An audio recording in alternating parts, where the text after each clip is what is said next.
ఫిబ్రవరి 28న లలితా మాతాజీ గారి ఆధ్వర్యంలో మీ చేతులతో శ్రీచక్రార్చన దత్త కళ్యాణం చేసుకునే అద్భుత అవకాశం సంప్రదించండి. నమస్తే, వెల్కమ్ టు సుమన్ టీవీ. నేను పద్మిని. రేపటి పంచాంగాన్ని, రేపటి రోజుకున్నటువంటి వైశిష్ట్యాన్ని ఇప్పుడు చూద్దాం.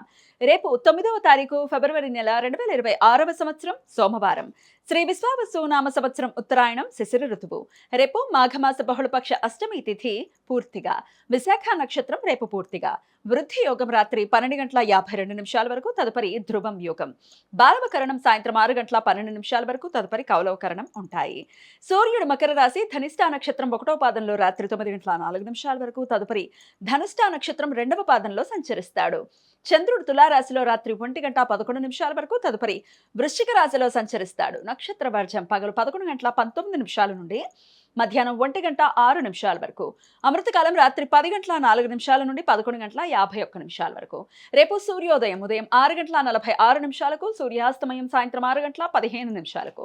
చంద్రోదయం రాత్రి 12:49, చంద్రాస్తమయం మధ్యాహ్నం 11:24. అభిజిత్ ముహూర్తం మధ్యాహ్నం 12:07 నుండి 12:53 వరకు. దుర్ముహూర్తం మధ్యాహ్నం 12:53 నుండి 1:39 వరకు. మరలా మధ్యాహ్నం 3:11 నుండి 3:57 వరకు. రాహుకాలం ఉదయం 8:12 నుండి 9:38 వరకు. గుళిక కాలం మధ్యాహ్నం 1:57 నుండి 3:23 వరకు.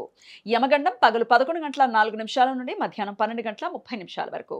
రేపు బహుళపక్ష అష్టమి తిథి రాత్రంతా ఉన్న కారణంగా రేపు మాస కాలాష్టమి. కాలభైరవ భక్తులు ప్రతి నెల వచ్చే బహుళపక్ష అష్టమి తిథి అంటే రాత్రి వ్యాప్తి ఉన్న రోజును ఉపవాసం ఉండి కాలభైరవ రూపంలో శివుణ్ణి పూజిస్తారు. రేపు జానకి జయంతి, సీతా అష్టమి. మాఘమాస బహుళపక్ష అష్టమి తిథి రోజు జనక మహారాజు పొలం దున్నుతుండగా నాగలికి చిక్కిన ఒక చెక్క డబ్బీలో జానకి మాత దొరికినది అని పురాణ కథనం. రేపు త్రిశోష్టిక దినం. దీనినే శాకాష్టక అని కూడా పిలుస్తారు. విష్ణు పురాణం ప్రకారం ప్రతి సంవత్సరం మార్గశీర్ష, పుష్య, మాఘ, ఫాల్గుణ మాసాలలో బహుళపక్ష సప్తమి, అష్టమి, నవమి తిథులు ఈ 12 రోజులని త్రిశోష్టకాలు అని పిలుస్తారు. ఈ రోజులలో గృహస్థులు తమ పూజా సమయంలో పితృదేవతలకు ఒకసారి నువ్వులతో తర్పణం వదలటం వలన వంశవృద్ధి, సంతాన అభివృద్ధి జరుగుతుంది అని నమ్మకం. శుక్ర సప్తశలాక వేధ రేపు తెల్లవారుజామున 5:02 నుండి ఉదయం 11:44 వరకు ఉంటుంది. శుక్రగ్రహం ధనిష్టా నక్షత్రం 4వ పాదంలో సంచరించే సమయంలో చంద్రుడు విశాఖ నక్షత్రం 1వ పాదంలో ఉన్నప్పుడు ఈ వేధ ఏర్పడుతుంది. రవి సప్తశలాక వేధ రేపు రాత్రి 1:11 నుండి ఎల్లుండి ఉదయం 7:55 వరకు ఉంటుంది. రవిగ్రహం ధనిష్టా నక్షత్రం 1, 2 పాదాలలో సంచరించే సమయంలో చంద్రుడు విశాఖ నక్షత్రం 3, 4 పాదాలలో ఉన్నప్పుడు ఈ వేధ ఏర్పడుతుంది.